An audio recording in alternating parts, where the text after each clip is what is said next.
Release చేయడం జరిగింది. నేను చెప్పేది ఏంటంటే ప్రభుత్వం నుంచి మొదలు సెక్రటేరియట్ సచివాలయం నుంచి మొదలు పెడితే గల్లీ స్థాయి వరకు ఈ కాంగ్రెస్ ప్రభుత్వం కాంగ్రెస్ నాయకులు పూర్తిగా అడ్డగోలు అవినీతికి పాల్పడుతున్నారు అనేది మా ప్రధాన ఆరోపణ. వాస్తవం కూడా అదే. ఇవాళ ఎక్కడ చూసినా అవినీతే. సచివాలయం దగ్గర నుంచి మొదలు పెడితే గల్లీ వరకు ఎక్కడ చూసినా అవినీతి కార్యకలాపాలు బాగా జరుగుతున్నాయి. దానికి మచ్చుతున్నకే ఈ చంద్రకళ యొక్క ఉదంతం బయటికి వచ్చింది. ఇది కేవలం బయటికి వచ్చిన ఉదంతం కాబట్టి దీని మీద సమగ్ర విచారణ జరగాలి, వాస్తవాలు బయటికి రావాలి. ఎన్ని చోట్ల ఈ అక్రమ వసూలు జరుగుతున్నాయి అనేది మనం వెలికి తీయాల్సిన అవసరం ఉన్నది. సాక్షాత్తు ముఖ్యమంత్రి గారి తమ్ముడే ఒక రాజ్యాంగేతర శక్తిగా అవతరించి అక్రమ వసూళ్లకు పాల్పడుతున్నాడు అనేది పవర్ కారిడార్స్లో ఉన్న చర్చ. ముఖ్యమంత్రి గారి తమ్ముడు అర్ధరాత్రి అపరాత్రి అని లేకుండా సెక్రటేరియట్లో కనిపిస్తున్నారు.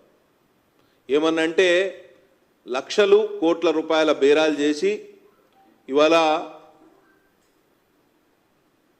కాంగ్రెస్ ప్రభుత్వంలో ఎట్లయిందంటే ఒక ఫైల్ పుటప్ చేయడానికి ఒక అమౌంట్ మాట్లాడాలి, చెల్లించాలి. ఫైల్ మూవ్మెంట్ కోసం డబ్బులు ఇవ్వాలి. ఫైల్ మీద అప్రూవల్ సంతకం కావాలంటే మళ్ళీ డబ్బులు ఇవ్వాల్సిన పరిస్థితి. పూర్తిగా ముఖ్యమంత్రి దగ్గర నుంచి మొదలు పెడితే స్థానికంగా ఉండే గల్లీ స్థాయి కాంగ్రెస్ లీడర్ల వరకు అవినీతికి పాల్పడుతున్నారు. దీన్ని మొత్తం తెలంగాణ సమాజం అసహించుకునే విధంగా వ్యవస్థ తయారైంది అనేది మనమందరం ఆలోచించాల్సిన అవసరం ఉన్నది. ఇటువంటి చర్యలు పునరావృతం కాకుండా కట్టుదిట్టమైన చర్యలు తీసుకోవాలి, సమగ్ర విచారణ జరగాలని భారతీయ జనతా పార్టీ యొక్క శాసనసభాపక్షం తరఫున మేము డిమాండ్ చేస్తున్నాం. ఇవాళ ముఖ్యమంత్రి గారి తమ్ముడే అడ్డగోలుగా అక్రమ వసూళ్లకు పాల్పడితే ఏం మెసేజ్ ఇచ్చినట్టు? ఇవాళ ముఖ్యమంత్రి వసూళ్ళకేమో వాళ్ళ తమ్ముడు అక్రమ వసూళ్లు పాల్పడి ఆయన వసూళ్లకు మరిగాడు. ఇవాళ సచివాలయంలో మంత్రుల పేషీల్లో అడ్డగోలు అవినీతి.